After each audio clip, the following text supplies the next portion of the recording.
Welcome back to another explainer. Look, we've got to talk about the elephant in the GTO room right now. Today, we're tackling a huge, highly debated question that's literally on the minds of anyone looking at the real estate landscape.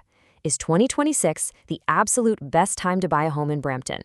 We're going to break down the numbers, the forecasts, and the realities of this market using clear, straightforward data. Timing the market, it's honestly exhausting, right? If you've been watching real estate over the past few years, you know exactly how stressful it is. You're constantly asking yourself, do we buy now? Do we hold off? Are prices going to plummet? Or are they about to skyrocket totally out of reach again? It's a burning question.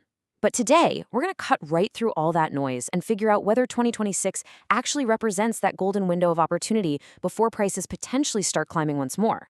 And really quick, just to set some ground rules for today's explainer, everything we're diving into is grounded entirely in recent published market reports.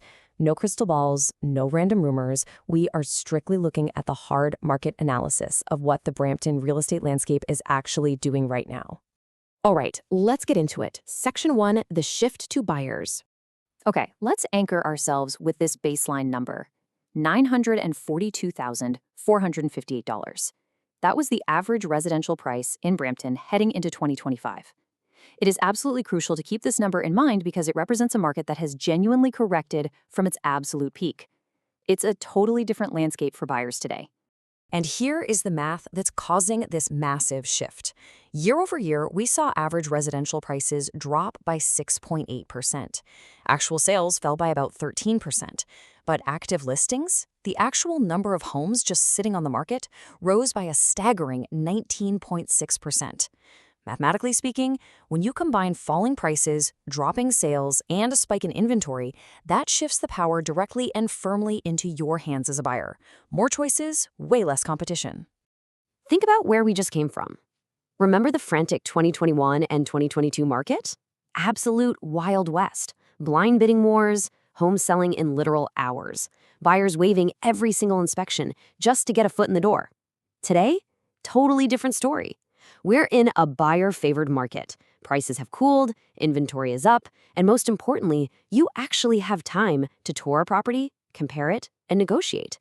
That negotiating power, it literally did not exist a couple of years ago. Moving right along to Section 2, the 2026 modest recovery.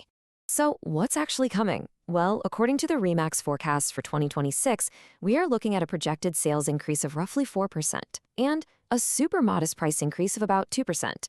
That is not a massive spike. Experts are still comfortably calling Brampton a buyer's market. With better inventory and lower interest rates, demand will improve, but it's going to be a gradual climb.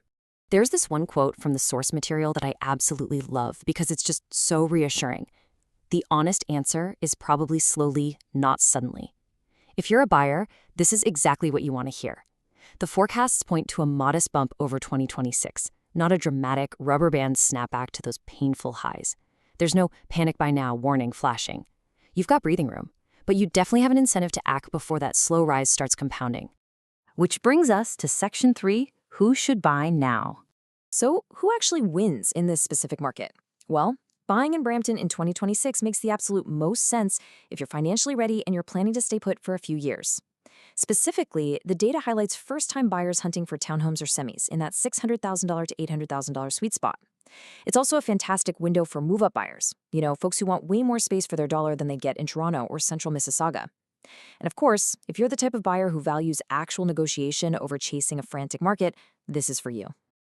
As for where to look, RE/MAX specifically points to neighborhoods like Mount Pleasant, Heart Lake, and Vermelia staying highly desirable in 2026.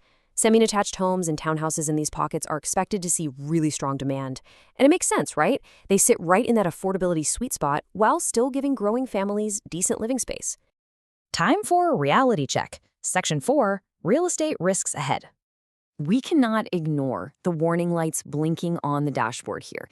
The data clearly shows Brampton is dealing with signs of financial stress, including rising mortgage delinquency concerns heading into 2026. Now, let's be totally clear. This doesn't mean the market is going to suddenly collapse, but it absolutely means you need to be cautious. Do not stretch your budget to the absolute limit just to get the keys. Let's break down these localized risks a bit more. First up, upcoming mortgage renewals at higher rates could really pressure current owners, which might lead to more distressed listings popping up. Second, price growth is going to be uneven. What happens over in Mount Pleasant might not be the exact same story somewhere else in the city. And third, property types act differently. Detached homes might hold their value way differently than, say, condos. So yes, Brampton can be a super smart buy right now, but you can't just assume every single house is a guaranteed instant gold mine. You still got to do your homework. All right, let's wrap this up. Section 5, the final verdict. So what is the big takeaway from all this data?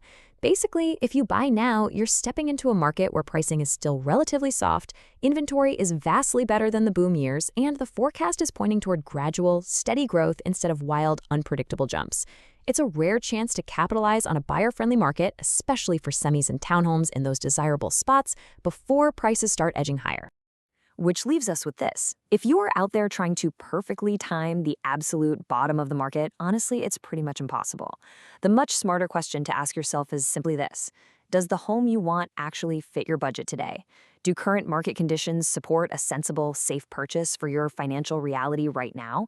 Because securing a home you can actually afford in a market that gives you the leverage to negotiate, well, that might just be the best timing you could ever ask for. Thanks so much for hanging out with me for this explainer. Keep doing your research, stay grounded, and we'll see you on the next one.